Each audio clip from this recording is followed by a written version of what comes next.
As Brother Clint said, I am Trent Dykes' youngest son. Some of y'all might have heard him preach before. I promise you, I haven't preached nothing like him. So, something I struggled with whenever I first started preaching. I'd listen to all these preachers on YouTube and everything else. And growing up being a pastor's son, I heard a bunch of different preachers my whole life, different revivals and things. And when I first started preaching, I'd get so mad because I didn't sound like none of them. But I pretty much come to accept that God will preach me the way He wants to. That's what really matters. But as Brother Clint said, I have my wife Gracie here with me tonight. We got married back in May, and my good buddy Will and his wife Allie, he actually just accepted his call to preach back in November. And whether they know it or not, they've been a real big help to my ministry too. Because being 21 and preaching, you don't exactly have a lot of friends, so it's good to have them and have them at our church. But I'm going to be in Psalms chapter 40 tonight. In Psalms chapter 40, anybody that's been in church for a while is pretty familiar passage of Scripture. Everybody knows about being pulled up out of the pit. And I want to use this tonight. The title of my message tonight is The Goodness of God. So I'm going to start in Psalms chapter 40, starting in verse 1.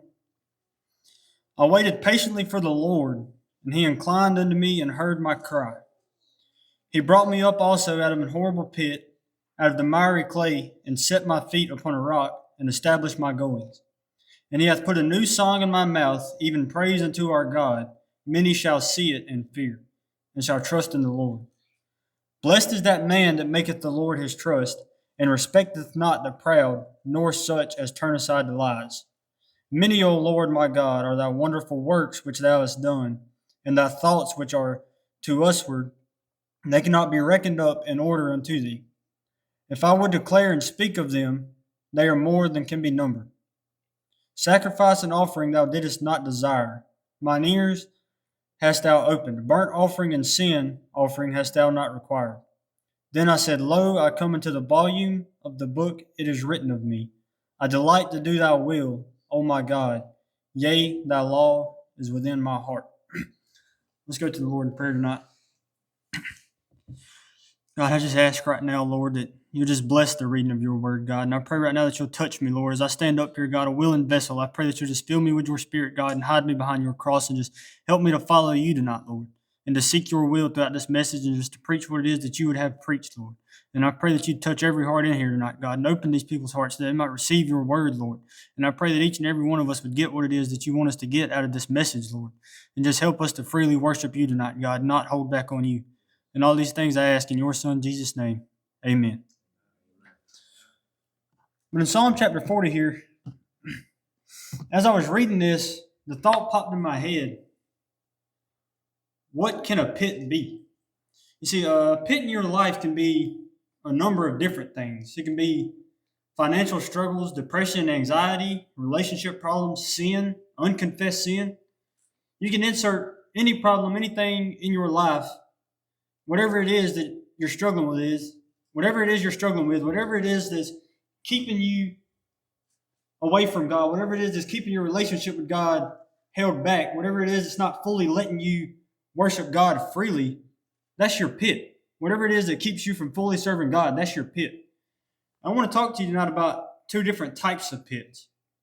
And the first one I want to talk to you about is a self-inflicted pit. You see, sometimes we put ourselves in situations that we shouldn't be in, whether it's through our actions or our choices. You see, we make choices that can lead us somewhere that we're not supposed to be.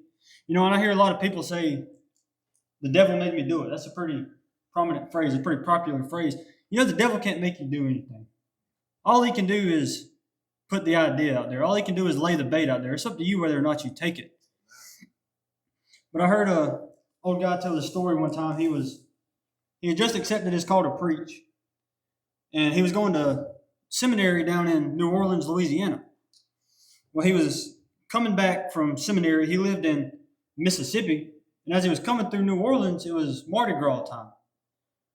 Well, he said he got stuck in traffic, and him being from the country in Mississippi, he didn't know nothing about none of the traffic or Mardi Gras or none of that. So he got off on this exit and went down this side street. Well, as he was going down this side street, he ran into a police barricade. He didn't think nothing about it. He just got out and moved the barricade and, went on the other side of the barricade and took off driving. Come to find out, this fella ended up in the Mardi Gras parade. He drove through that police barricade and ended up at the end of the Mardi Gras parade with all the floats. You see, he put himself in a situation he didn't need to be in by trying to hurry up and get through something. He was trying to hurry up and get out of the traffic. He ended up in a situation he didn't need to be in. I've done that a lot of times in my life. I used to when I was younger, I'd go out and play in the mud a lot. I had 2 trucks. I had a bigger, nicer truck that always kept clean, but I always kept a little, what I would call a junk truck around, like a Ford Ranger or something like that I'd always go out and play in the mud in. And 9 times out of 10, I would end up stuck in the mud. That's the situation that I put myself in. And a lot of times in our spiritual walks in our lives, we end up stuck in situations like that. Places that, every time I'd go out there and play in the mud, I'd been stuck countless times. I knew every time that I went and played in that stuff, there was a chance that I was going to get stuck again. But for some reason, I kept going back. It's the same way in our spiritual lives. We go through things. We go through something that hurts us. We sin. We lose our relationship with God. We're on a rocky path for a little while, and then we'll pray and get things back right. And then 2 weeks later, we're right back in the same spot. One spiritual pit that I put myself in at a young age was drinking.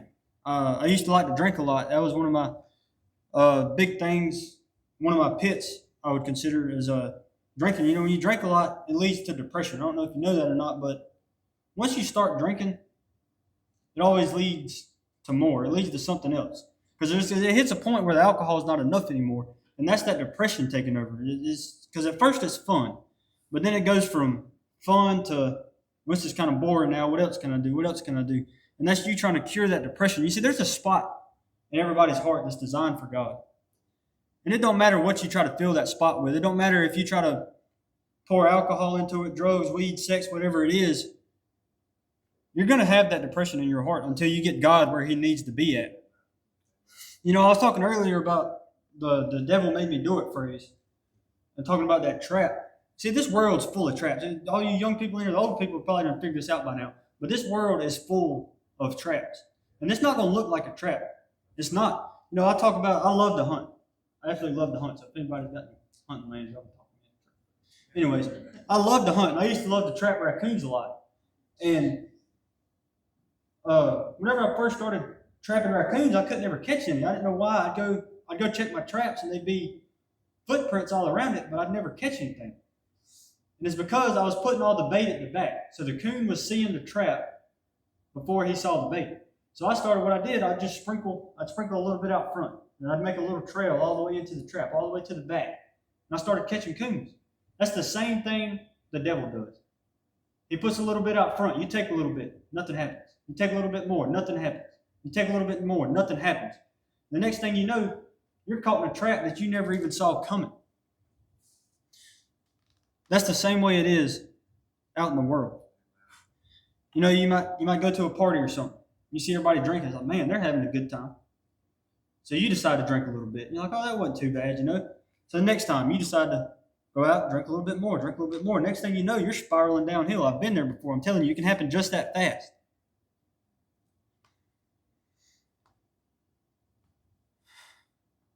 And the second type of pit I want to talk to you about tonight is a God-placed pit.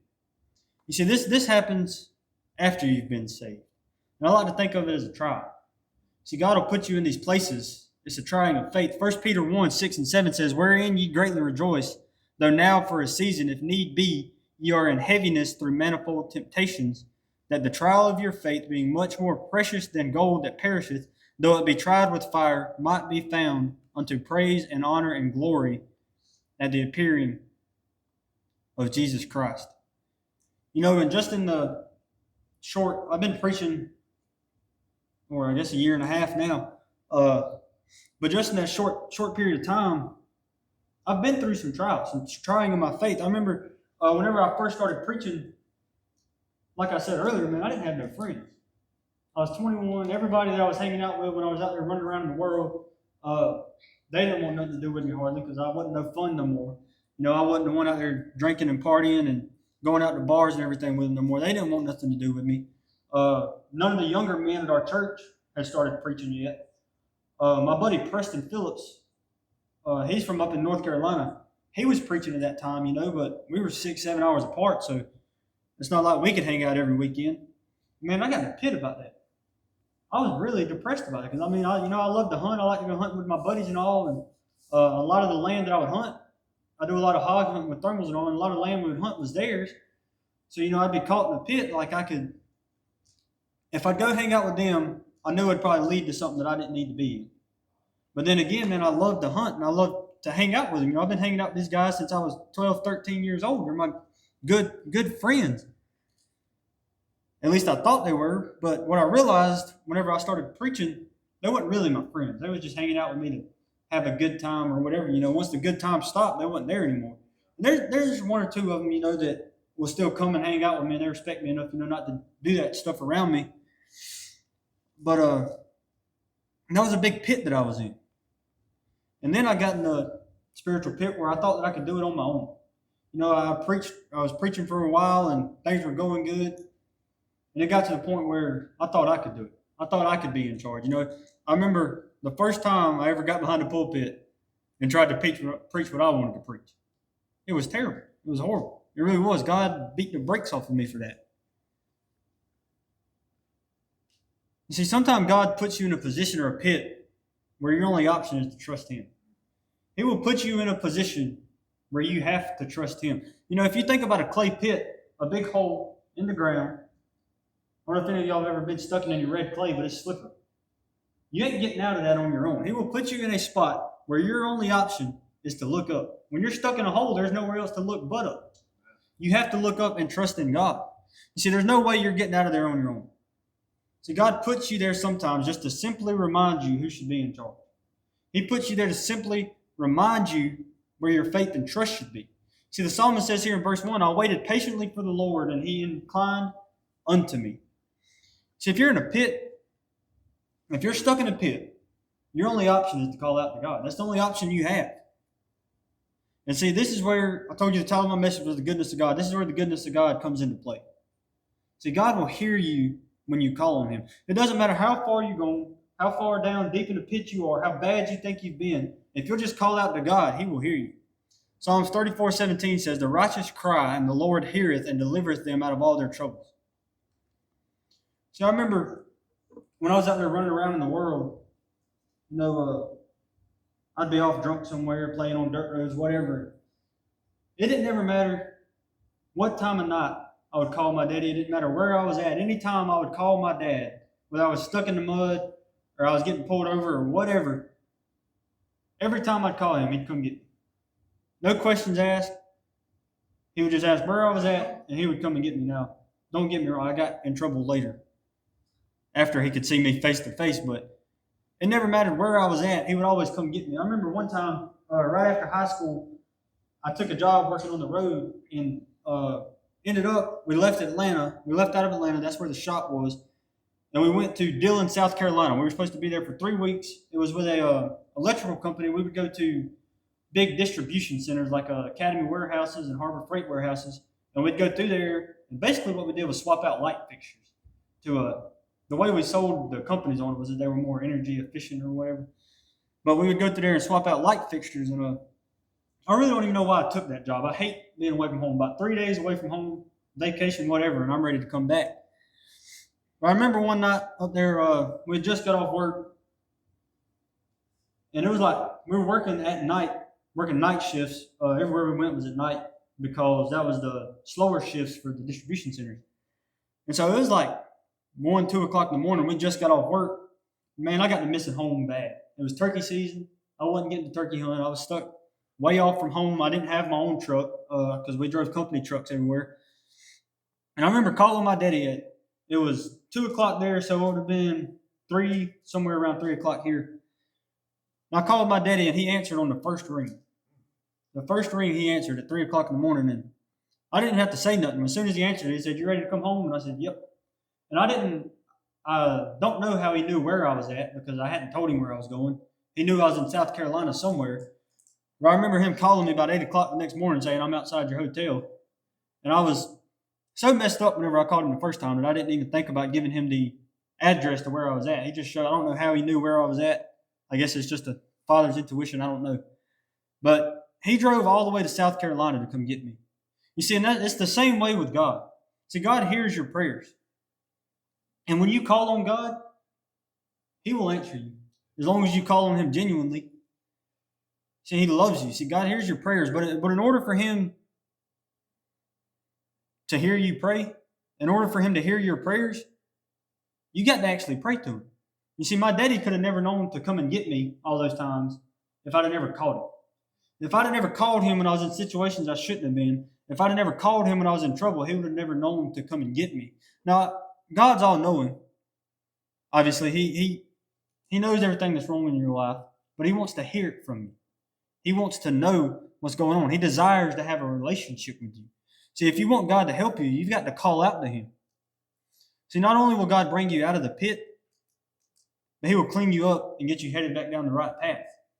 See, I remember all those times that my daddy would have to come get me or whatever. It wasn't ever for free. I always got in trouble. I always got talked to. He would always try to help me get back to the way that I should be going. Because, like I say, he was a preacher my entire life. I knew what was right. I just chose not to listen to it. But even though he knew that I knew what was right, he still told me every single time. He reminded me. Every single time that I would get somewhere I didn't need to be, he would still pick me up and point me in the direction that I needed to be going. Psalms 32:8 says, "I will instruct thee and teach thee in the way which thou shalt go. I will guide thee with mine eye." See, it was hard for me when I truly got saved and accepted my call to preach. It was hard for me to truly follow God because I'd been doing it my own way. I'd been walking my own path for so long. But at some point, you've got to realize that God has to be in control. You see, if God's not in control, then you're just basically out here wandering blind. I've been down the path that not following God leads you to, and I can guarantee you don't want to go down that path. And some of you in here have probably been down that path, and it's a path that I never want to walk again. You see, it's scary sometimes following God. But you have to realize and trust that He's in control and He will never lead you astray. You know, Brother Clint, you're from Kentucky. I'm sure it was probably scary when God told you to come to the middle of nowhere, Georgia, and take a church. I'm sure that wasn't something easy to do. You know, I was born in Walker County, Texas, and for my daddy, it wasn't really that hard to move to Texas because with his daddy preaching, you know, they'd been all over Michigan, Ohio, Atlanta, everywhere, all over Georgia. But for my mama, who had never left Cochran before then, moving to Texas was a pretty hard thing. And I just think about how scary it can be sometimes following God. But you've got to realize that He's always with you. He'll always be with you. You know, I gave y'all a little bit. Y'all know I drink a lot and all that, but I started drinking when I was 14.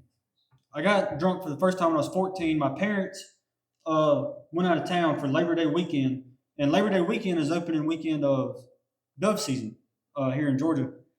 And they were going out of town, and they ended up, because I love to hunt so much, they let me stay with a family friend so that I could hunt. And I remember that weekend that was the first weekend that I ever drank, period, and the first weekend I ever got drunk. And I didn't know it at the time, but from that moment forward, I was going to be in a downward spiral for the next couple of years, big time. And all the way up till I was 20-something years old, I spent every single weekend trying to find a way to get drunk up until I was 16, and then it became a lot more accessible to the point that I was drinking during the week after work and after school. I played soccer. I was pretty good at soccer. I would go play soccer games, or I'd go to soccer practice, and I'd be drinking on the way home from soccer practice. There was never a time I can think of that I probably didn't have at least a six-pack, if not more, in my truck somewhere at any given point. And after I graduated obviously, it just accelerated from there. Ended up, I moved out of my parents' house at one point. I was living in a camper. I was working at, some of y'all may know CMEX over here in Clinchfield. I was working over there, making a lot more money than any 18-year-old should be making at the time. And uh, I'd go out to the bars every weekend up in Athens, and I was running around with a group of guys that I really didn't have no business being with. But, we were all like minded in a sort of way. But I remember I knew before I ever started drinking when I was young, I knew God was calling me to preach, but I didn't want to accept it. I didn't want to do that. I wanted to do my own thing. But I remember in those times, I was probably 19 or 20.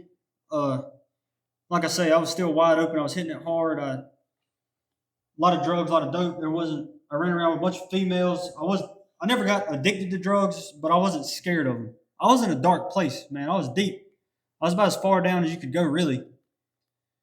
And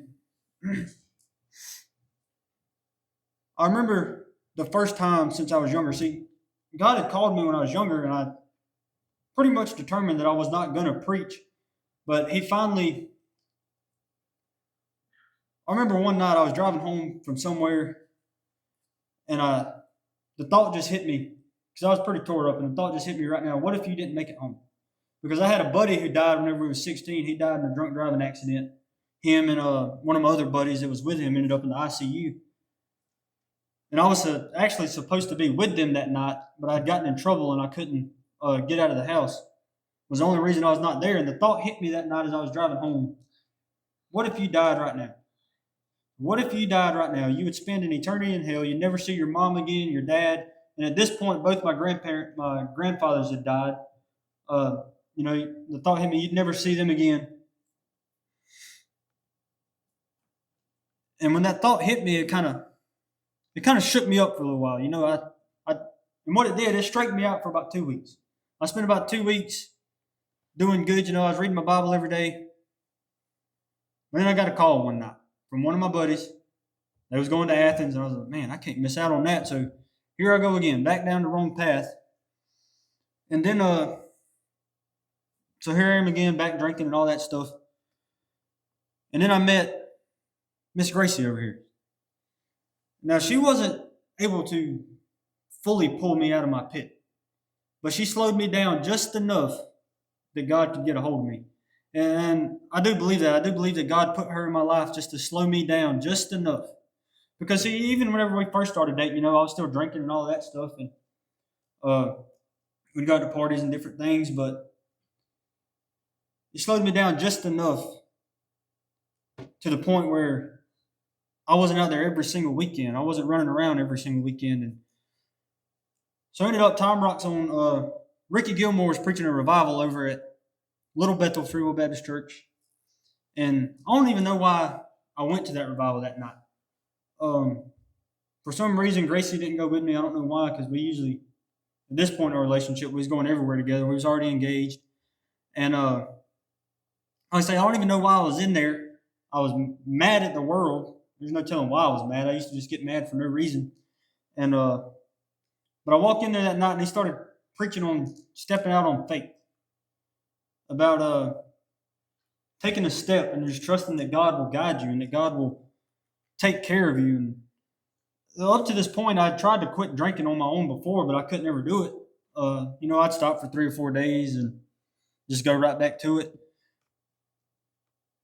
But I remember I stood up that night when they gave the altar call. I stood up and I stepped down the aisle, and I was going to leave. I'd stood up. I'd made my mind up. I said, I'm not staying here for this. I was planning on walking out the back door. The next thing I know, I was down there at the altar praying. So here I am. I'm walking in that church, mad at the world. I was trying my hardest to get out of there, and I was down there at the altar again, face down. I'm down here crying, snot and tears and everything else. And that voice that I hadn't heard in forever, it just hit me again. God said, how long are you going to keep running before you decide to listen to me and to follow me and to trust me? And I just had all these thoughts going through my head, and I was like, this isn't real. I was trying to play it off. And finally, as I was praying, I said, all right, God, if somebody will come down here and just touch me on my right shoulder, if somebody will just come down here and pray with me, and nothing against Little Bethel, but it's a smaller church. There was only about 6 people there for that revival that night. And a bunch of older people. I was the only one at the altar praying. And I said, if somebody will just come down here and touch me on my right shoulder, and that's my sign that this is actually a calling from you. And as soon as I said that, somebody touched me on my right shoulder. It turns out it was my dad. He was there that night. And I just remember crying because I didn't feel worthy. I didn't know what I was going to do. I didn't know nothing about preaching, really. I didn't know how it all worked. Here I am. I was just alcoholic and borderline drug addict a couple months ago, and now I'm accepting the call to preach. I said, there's no way this could be real. But my point here is, through all that, there's no pit, there's no hole, there's no way that you can make yourself. Because that's what I was trying to do. Really, all of that, now looking back, stemming from that, I was trying to put myself in a position, put myself to the point where God would just leave me alone. Because I didn't like the conviction. I didn't like dealing with the conviction. I just wanted God to leave me alone. I didn't want to preach. I didn't want to do nothing. So I was trying to make myself where God would just leave me alone. But I'm here to tell you tonight, you cannot, no matter how deep of a pit you're in, whether it's depression, anxiety, struggles, whatever it is that's bothering you, God can get you out of that. If He can reach down there and pull me out of the sin and the evil and wicked ways I was in, He can do that for anybody. You see, if you will, turn with me to Isaiah 41.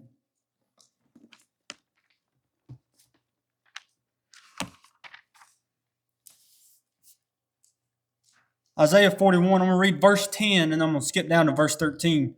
Fear thou not, for I am with thee. Be not dismayed, for I am thy God. I will strengthen thee, yea, I will help thee, yea, I will uphold thee with the right hand of my righteousness. For I, the Lord thy God, will hold thy right hand, saying unto thee, fear not, I will help thee. See, God is always with you. When you're scared, God's there. When you're hurting, God's there. When you're depressed, God's there. When you're anxious, God's there. When you think nobody else in the world knows what you're going through, nobody else in the world has ever been through what you're going through, nobody else in the world knows your struggles, nobody cares for you, nobody cares what happens to you, God's there. He is. He's always there. He's there to strengthen you and to help you. And if you'll just call out to Him, He will pull you out of that pit that you're in. And I think a lot of America today is stuck in pits. Big time. That's how America ended up where it's at. And a lot of our churches are maybe not in pits per se, but maybe they're stuck in some ruts. You can get out of a rut if you really try. But they're stuck in ruts. They're just going through the motions. They're just, well, this is how we've always done it, and this is how we're just going to church on Sundays because it's time to go. A lot of our churches and a lot of our people that claim to be Christians in America are stuck in ruts.